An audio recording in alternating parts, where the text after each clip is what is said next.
Kementerian Perhubungan memprediksi jumlah pemudik Lebaran 2026 berkisar 143,9 juta orang. Itu artinya pemudik pada tahun ini turun 6,9% dari realisasi pemudik pada tahun lalu yang mencapai 154,9 juta orang.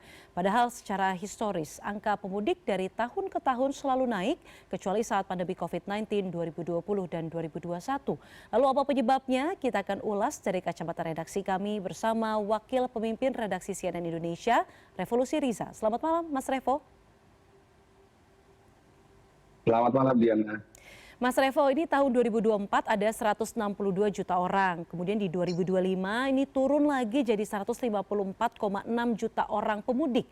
Nah, tahun ini juga diprediksi dari Kementerian Perhubungan kembali turun di angka 143,9 juta orang pemudik. Ini kenapa, Mas Revo? Apakah ini jadi bukti daya beli masyarakat kita yang masih lemah?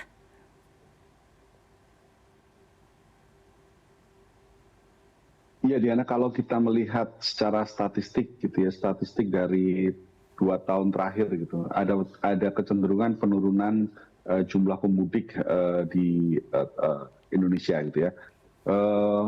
Tahun 2000 seperti tadi disampaikan oleh Diana, tahun 2024 pemudik itu bisa mencapai sekitar 162 juta orang gitu ya.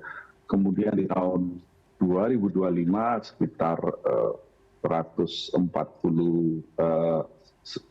juta gitu ya, dan kemudian di tahun 2026 diprediksi jumlah pemudik sekitar 143,9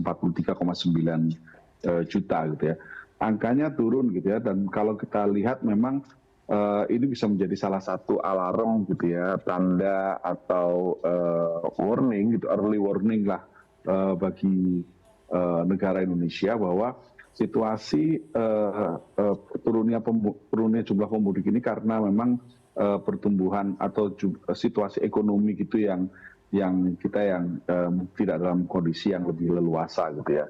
Tidak hanya jumlah pemudik, Diana, sebagaimana disampaikan oleh teman-teman kita yang bertugas di lapangan, kemudian kita juga melakukan cross check gitu ke para pemudik yang melintas di ruas jalan tol Trans Jawa misalnya gitu ya.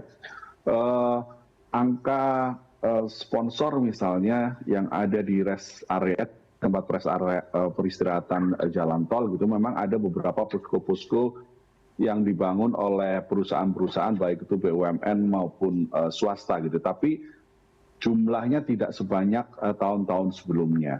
Nah, ini kan juga menjadi salah satu indikator gitu ya, bahwa perusahaan-perusahaan korporasi itu juga menahan budget promosinya gitu. Ada tapi tidak semeriah atau tidak sebanyak tahun-tahun sebelumnya. Nah, ini yang bisa dilihat bahwa ada tren penurunan pelemahan daya beli masyarakat maupun spending dari perusahaan-perusahaan baik itu apakah itu BUMN maupun swasta, dan ini sebaiknya disikapi dan dilihat nantinya dilihat oleh pemerintah supaya ini bisa menjadi dicarikan solusinya gitu. Karena kan memang kita tahu ya, dalam kondisi sekarang misalnya memang juga ada situasi geopolitik di internasional misalnya terkait dengan konflik yang ada di Timur Tengah gitu ya, yang berakibat pada distribusi bahan bakar minyak gitu misalnya.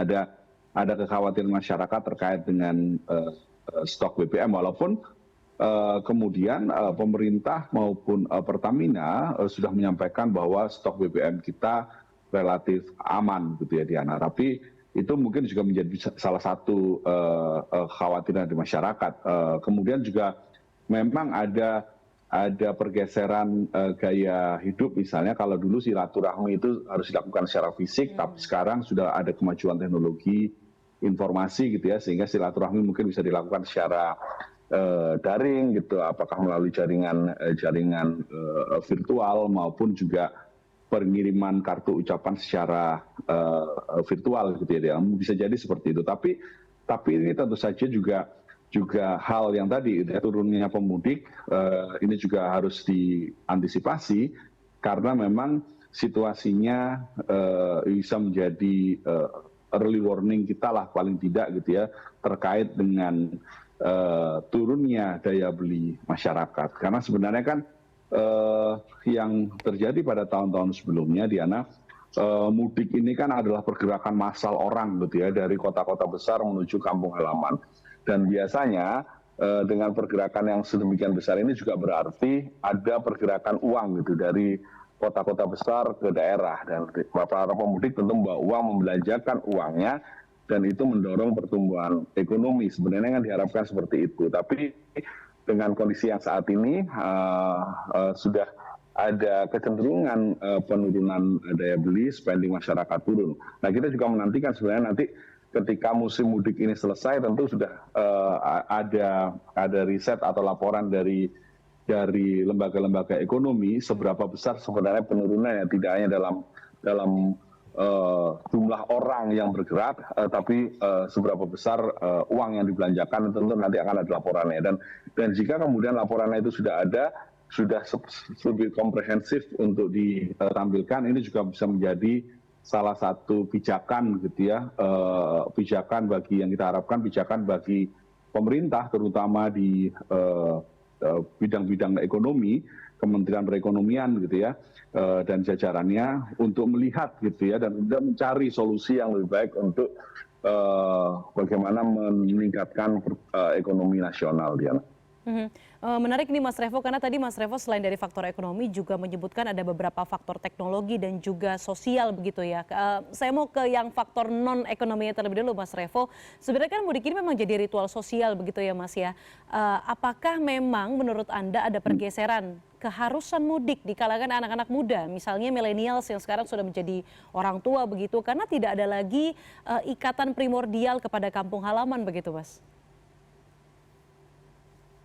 Ya, tren itu ada, tapi kalau misalkan kita lihat ya, mudik ini kan bagi sebagian orang terutama perantau gitu ya, mudik ini kan sekaligus menjadi ajang tidak hanya silaturahmi kepada keluarga, tapi juga menjadi misalnya pulang ini kan menjadi pengobat rindu gitu ya, apakah itu terhadap kawan-kawan sekolahnya misalnya, karena itu menjadi salah satu ajang untuk ketemu gitu ya, dan juga misalnya kuliner dan sebagainya, makanan dan sebagainya. Biasanya kan orang pulang kampung itu tidak hanya bertemu dengan saudara inti, tapi juga menjadi salah satu pengobat rindu dengan yang lain. Bisa jadi memang sekarang ada kecanggihan teknologi dan sebagainya. Bergeser bisa jadi iya, tapi kalau hipotesa yang paling kuat sebenarnya adalah karena ekonomi yang tidak begitu baik gitu. Pemerintah memang sudah memberikan beberapa stimulus gitu ya Diana ya. Ada stimulus terhadap tiket, kemudian beberapa hal lain, ada mudik gratis juga dan sebagainya. Tapi kalau kita lihat kenyataan di lapangan, mayoritas pemudik masih menggunakan kendaraan pribadi juga ya Diana. Artinya memang pemilihan kendaraan pribadi ini tentu juga karena kalau itu keluarga, secara angka biaya jauh lebih murah dibanding menggunakan transportasi publik. Ya, kalau misalkan jumlah pemudiknya dalam satu keluarga bisa 4 sampai 6 orang gitu ya, itu pasti juga menggunakan kendaraan pribadi memang jauh lebih ekonomis gitu. Nah, ada pergeseran, tapi itu tadi Diana, faktor utamanya yang harus kita lihat justru dalam beberapa tahun terakhir situasi ekonomi kita dalam ada beberapa yang tidak begitu leluasa sehingga orang menunda untuk melakukan perjalanan dia. Mhm. Tadi yang Mas Revo singgung Mas, ini soal stimulus yang sebenarnya sudah diberikan oleh pemerintah begitu, ada sejumlah stimulus yang diberikan, misalnya saja tadi Mas Revo sudah sebutkan ada diskon tarif tol, kemudian juga diskon tiket pesawat, kemudian pencairan THR yang dipastikan oleh pemerintah ini turun tepat waktu. Nah ini menurut Mas Revo apakah masih belum cukup? Karena sebenarnya stimulus ini dari tahun ke tahun secara rutin begitu ya diberikan oleh pemerintah kepada masyarakat. Ya, Diana, stimulus itu kalau kita lihat memang diperlukan, tapi jika kita melihat lebih jauh, stimulus itu kan seperti solusi jangka pendek, gitu ya. Yang yang untuk jangka panjangnya, gitu, yang lebih dibutuhkan, gitu ya. Bagaimana kemudian misalnya menghilangkan stagnasi ekonomi misalnya gitu ya. Pertumbuhan ekonomi harus lebih digenjot, lebih tinggi dibanding angka sekitar 5%, 4 sekian persen dan 5% kisaran dari segitu ya Diana ya. Yang kita harapkan tentu pertumbuhan ekonomi kita lebih dari 6% gitu ya. Karena kan inflasi juga kita tahu inflasi kita juga tidak kecil gitu ya Diana ya. Artinya kalau misalkan inflasinya juga tinggi sementara pertumbuhan ekonominya kurang lebih sama, maka kan yang terjadi adalah stagnasi ekonomi gitu. Kemudian solusi yang dibutuhkan yang lain misalnya adalah bagaimana kemudian mengurangi pengangguran, angka pengangguran. Kemudian juga angka pengangguran, mengenjot pertumbuhan ekonomi, kemudian juga di beberapa tempat kita tahu dalam 1-2 tahun terakhir angka PHK kan juga cukup tinggi ya Diana. Ini juga salah satu hal yang harus dicari solusinya oleh pemerintah gitu oleh kita semua supaya kemudian perekonomian kita bisa bergerak lebih baik lagi gitu Diana ya. Apalagi kan kita tahu bahwa di tengah situasi geopolitik seperti saat ini gitu ya, maka dalam beberapa industri misalnya yang tadi ya Diana ya, salah satu yang dilihat kan kita bisa melihat bahwa angka di rest area yang biasanya ramai dengan umbul-umbul atau posko-posko dari perusahaan-perusahaan swasta ini jumlahnya tidak sebanyak sebelumnya. Nah ini kan juga kalau misalkan kita bicara jangka panjang, maka bagaimana kemudian menumbuhkan geliat ekonomi dari ekonomi sektor swasta dan kemudian menghilangkan stagnasi ekonomi, kemudian juga menekan angka pengangguran. Itu adalah solusi jangka panjang yang dibutuhkan gitu. Kalau tadi misalnya diskon tarif tol, tarif tiket pesawat, itu hanya solusi jangka pendek. Dibutuhkan iya, pencairan THR iya, itu tapi hal yang lebih penting adalah bagaimana solusi jangka panjangnya, Diana. Setuju Mas, jangan-jangan bisa jadi para kaum menengah begitu yang mendapatkan THR, THR-nya bukan untuk hari raya tapi justru jadi tambahan simpanan mereka karena mungkin merasa bahwa situasi ekonomi sedang tidak baik-baik saja dari segi geopolitik internasional juga sedang ada perang yang berkecamuk. Tapi Mas Revo ini sebenarnya secara garis besar bagaimana cerminan data pemudik ini jadi refleksi bagi pemerintah. Tadi Mas Revo sampaikan ini patut ditunggu begitu ya data-data dari lembaga ataupun riset ekonomi begitu soal apa yang menyebabkan ketika orang biasanya di hari raya itu sebegitu mudah untuk mengeluarkan uang tetapi kini jadi bisa kita katakan lebih irit begitu Mas. Bagaimana refleksi ini harus diambil oleh pemerintah terutama dari cerminan data pemudik? Ya, Diana, yang tentu yang kita harapkan adalah tadi gitu ya, Diana. Sebenarnya kan mudik ini bukan sekedar ritual bertemu dengan keluarga, tapi juga bisa menjadi salah satu faktor untuk melihat pergerakan ekonomi kita gitu. Karena uang yang berputar di mudik biasanya itu sangat besar. Kalau misalkan kita hitung saja misalnya kalau misalkan yang akan mudik sekarang sekitar 144 juta gitu ya Diana ya. Kalau misalkan satu orang itu menghabiskan uang sekitar 2,5 juta rupiah gitu, maka uang yang berputar ketika masa mudik ini sendiri dalam rentang waktu 10 sampai 14 hari ya gitu ya, sampai seminggu sampai 2 minggu, itu kan bisa sekitar 360-an triliun gitu ya. Angka yang itu bisa jadi 10% dari total APBN kita gitu ya. Nah, itu angka yang berputar gitu. Nah,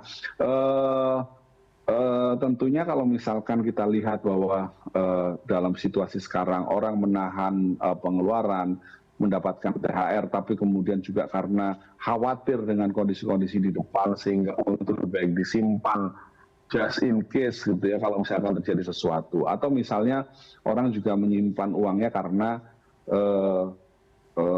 nanti untuk tahun ajaran baru sekolah anak misalnya atau dan lain sebagainya untuk kebutuhan-kebutuhan lain gitu ya.